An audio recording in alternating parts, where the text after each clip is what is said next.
Welcome to MCU Class. Hari ini kita akan bahas tentang Pet Simulation My Solar System. Silakan anak-anak bisa mengakses link pet.colorado.edu/sim/atml/mysolarsystem/latest/mysolarsystem all HTML. Link akan dicantumkan di bagian deskripsi dari video ini. Jadi anak-anak tidak perlu mencari atau mengetik secara manual. Dan untuk hari ini kita akan bahas lebih detail tentang My Solar System atau tata surya kita. Dan ini berkaitan dengan astronomi. Kita tahu yang namanya tata surya itu terdiri dari matahari yang merupakan pusat tata surya dan dikelilingi oleh planet dan satelitnya, serta asteroid, komet, dan meteorit yang berada di sekitarnya. Dan di sini ada beberapa menu dalam aplikasi My Solar System. Yang pertama ada intro. Ini untuk perkenalan ya, untuk prosesnya. Kemudian ada lab yang kita akan gunakan untuk praktikum virtual pada hari ini. Dan untuk virtual praktikum pada hari ini tentu saja nanti berkaitan dengan Sun and Planet atau matahari dan planetnya. Dan di sini belum tentu planetnya adalah Bumi ya, karena kita di sini menggunakan masa matahari dan masa planet yang tidak sesuai dengan tata surya kita ya. Karena cuma nilainya di sini untuk yang kuning itu mewakili matahari itu 250 kali 10 pangkat 28 kg, sedangkan untuk berwarna pink atau keunguan ya, pink keunguan di sini itu 25 kali 10 pangkat 28 kg. Untuk masa planetnya. Tentu saja di tata surya kita tidak ada perbandingan 1:10 di mana planetnya memiliki ukuran 1/10 dari mataharinya. Di sini berarti menggunakan konsep My Solar System dengan perbandingan 1:10. Dan di sini untuk selain massa juga kita bisa menambahkan jumlah objeknya di sini. Bisa 3, bisa 4 ya. Jadi planetnya bisa bertambah menjadi 3 planet di sini. Ini planet pertama, planet kedua, ini planet ketiga, dan ini sebagai mataharinya atau sunnya. Oke, tapi karena kita mau menekankan ke alur lintasan sebuah planet, berarti kita kembalikan ke posisi satu planet saja, yaitu satu matahari dan satu planet. Dan di sini massa dari planet dan juga massa dari bulannya itu juga bisa kita atur ya, nilainya di sini bisa kita kecilkan atau kita perbesar gitu ya. Di sini sesuai dengan keperluan. Nah, kemudian di sini kalau kita mau menambahkan data, nah di sini ada yang namanya posisi, ya, posisi dan juga kecepatan. Oke, jadi nanti X itu kan posisi di sumbu horizontal dan Y di posisi vertikal, dan satuannya AU. AU itu adalah astronomy unit. Satu astronomy unit itu setara dengan jarak antara bumi ke matahari ya, sekitar 147 juta kilometer ya, kira-kira seperti itu. Dan untuk velocity-nya nanti akan terlihat di sini. Ya, ini sudah ada nilai ya, bahwa di sumbu Y nanti akan bergeser untuk mataharinya minus 2,34, sedangkan untuk planetnya 23,45. Oke, kita kembali ke posisi yang ini. Nah, jadi untuk praktikum kali ini kita lebih condong ke arah Sun and Planet ya di sini. Walaupun di sini banyak pilihannya ya, kita arahnya kita lebih ke Sun and Planet dulu ya, untuk mengetahui alur lintasan dari sebuah planet. Kalau kita mau lebih detail ya, sebenarnya ada Sun, Planet, and Moon di sini. Itu berarti menyatakan pola lintasan antara bumi atau planet, bulannya atau satelitnya, serta mataharinya. Oke, kita bahas lebih detail ya di sini ya. Tapi karena kita mau lihat ke arah Sun and Planet dulu, berarti kita perkecil pola lintasannya seperti ini.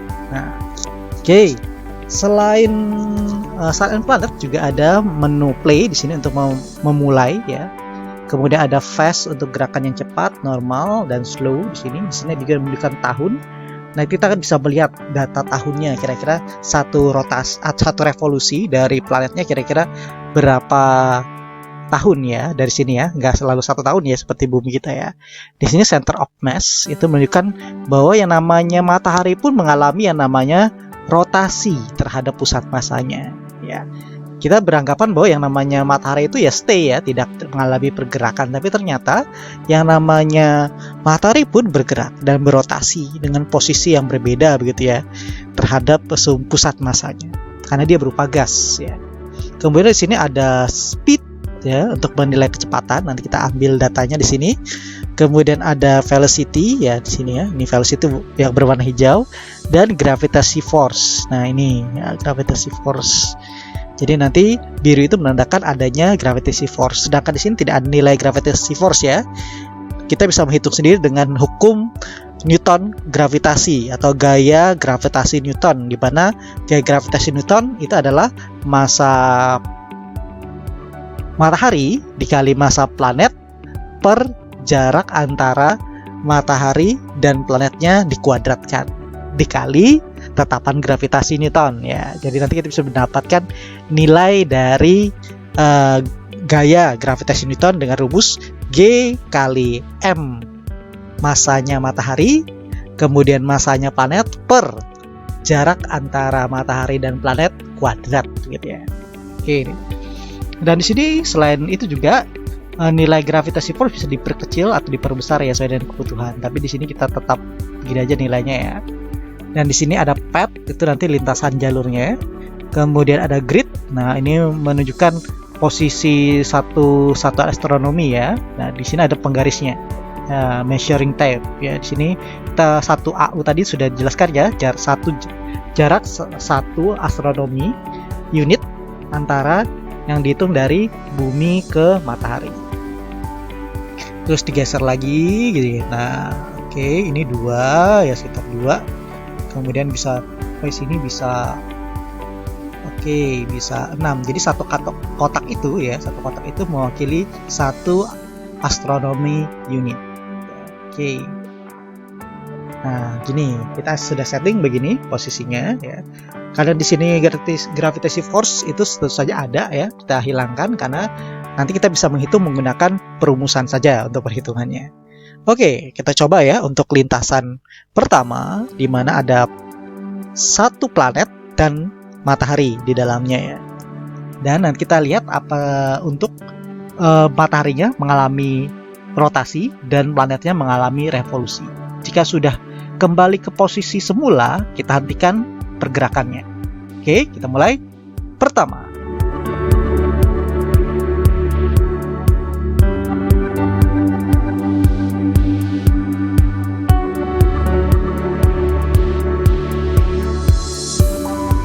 oke, pas gitu ya. Jadi 1 rotasi nih.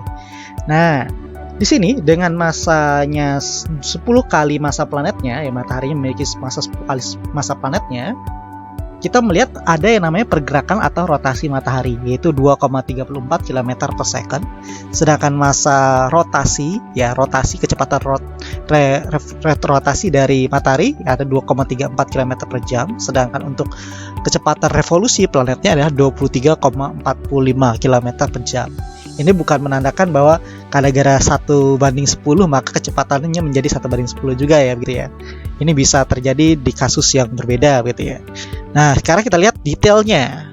Nah, oke, sekarang posisinya juga tidak terlalu banyak pergerakan dari posisi awal ya, yang bergeser cuma planetnya. Sedangkan untuk kecepatannya, untuk kecepatan planet itu 23,45 atau 2,344 di tabel ini ya, di sumbu Y.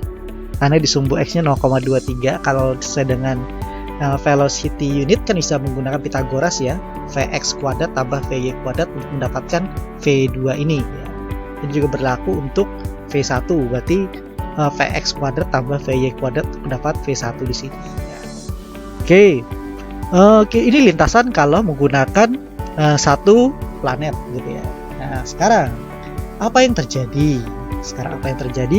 Jika massa planetnya kita perbesar gitu ya. Nah, gini diperbesar menjadi 300 ya, dari 25 ke 300 artinya kan hampir 12 kali lipatnya ya. Kira-kira apa yang terjadi dengan kondisi planetnya. Dan jangan lupa tadi sudah dicatat ya masa mataharinya, masa planetnya, kemudian kecepatan V1, V2-nya, dan juga nanti waktu satu rotasinya adalah 2,75 tahun, artinya 2 tahun 9 bulan. Ya, kira-kira mirip seperti Mars, lebih dikit begitu ya untuk revolusi planetnya ya, tapi bukan Mars sendiri ya di sini.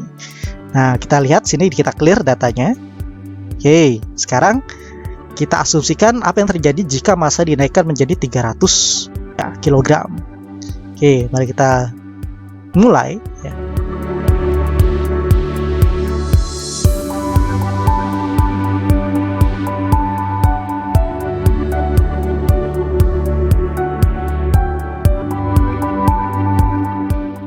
Oh, sorry. Nah, ya, seharusnya sih ini lebih mundur dikit ya tadi ya. Oke, mungkin kita rewind dikit. Oke, kita mulai dari awal ya. Karena tadi ada nggak pas begitu ya untuk posisinya. Nah,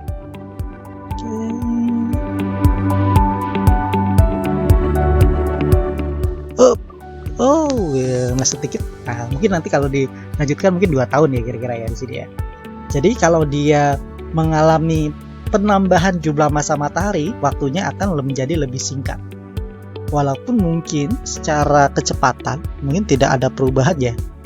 Oke, mungkin ada sedikit perubahan sedikit ya, tapi tidak terlalu signifikan dari kecepatan V1, V2 sebelumnya. Tapi ini malah berdampak ke periode revolusi dari planet sendiri.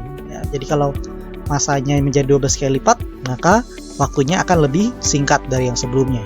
Oke, dan ada yang unik dari lintasannya ya. Yang tadi simetris ya, kalau tadi sudah bayangkan lintasan yang pertama itu simetris, ini sih lintasannya malah lebih elips ya, walaupun cuma pergeseran pusat massa ya, tapi ini lebih mengalami pergeseran pusat massa sehingga lingkarannya tidak lingkaran sempurna. Berarti ada yang namanya aphelion ya, aphelion, dan juga perihelion, di mana ada jarak terjauh matahari dan jarak terdekat matahari dari planetnya. Oke, masih ideal ya. Oke, sekarang kita reset ya. Jangan lupa catat ya masa matahari, masa planet, V1-nya, V2-nya, dan periode revolusi planetnya. Dicatat ada 5 data di sini. Sekarang kita ubah planetnya menjadi ukuran lebih kecil. Oke, lebih kecil daripada 0,1. Kemudian kita clear di sini. Kira-kira apa yang terjadi dengan planetnya? Oke. Wah, malah mataharinya mengalami pergeseran ya. Ouch ya, kayak begitu ya. Seharusnya nih di sekitar sini nih. Nah, nanti bisa tinggal dicocokkan ya, mungkin sekitar 2,6 tahun ya. Nah, yang di sini menarik, kalau tadi kan sekitar awalnya yang kalau kondisinya 250 dan 25 itu tadi kan 2,75. Sedangkan kalau menggunakan 300 dan 25 tadi nilai tahunnya adalah sekitar 2 tahun atau 1,95 tahun ya. Namun di sini untuk kondisi di mana masa planetnya jauh lebih kecil daripada 25 ya, maka tahunnya menjadi 2,6 ya tahun ya di sini ya, 0,2,6 tahun ya. Dan di sini kita bisa melihat ada yang namanya pergeseran pusat massa dari matahari. Matahari mengalami pusat massa. Ini artinya matahari mengalami ketidakstabilan posisi karena massa yang menyokong atau memberikan gaya gravitasinya juga mengalami perubahan yang signifikan. Dan pergeseran revolusinya yang cukup signifikan berbeda dengan yang tadi ya. Ini malah lebih elips lagi ya daripada yang tadi ya. Jadi kalau yang namanya pusat massa yang bergeser, tentu saja nanti tata surya kita juga ikut bergeser ya. Dan lama-kelamaan kalau lihat polanya nih, kalau diteruskan, kemungkinan nanti planetnya akan menuju ke pusat massa gravitasi dan akhirnya hancur. Dan itu artinya ya masa hidupnya manusia berakhir di situ ya. Dan ini adalah salah satu kesimpulan yang bisa kita dapat bahwa yang namanya perubahan massa dari matahari ataupun perubahan massa dari planet itu akan berdampak bagi kelangsungan hidup manusia. Oke, silakan nanti dicatat masanya ya. Dan kita bisa menyimpulkan bahwa yang namanya lintasan bumi dan planet dipengaruhi oleh massa dan juga mempengaruhi dari periode dari revolusi planet itu sendiri. Demikian masalah sistem part 1 tentang interaksinya dan sampai jumpa di MCU berikutnya. Sampai jumpa.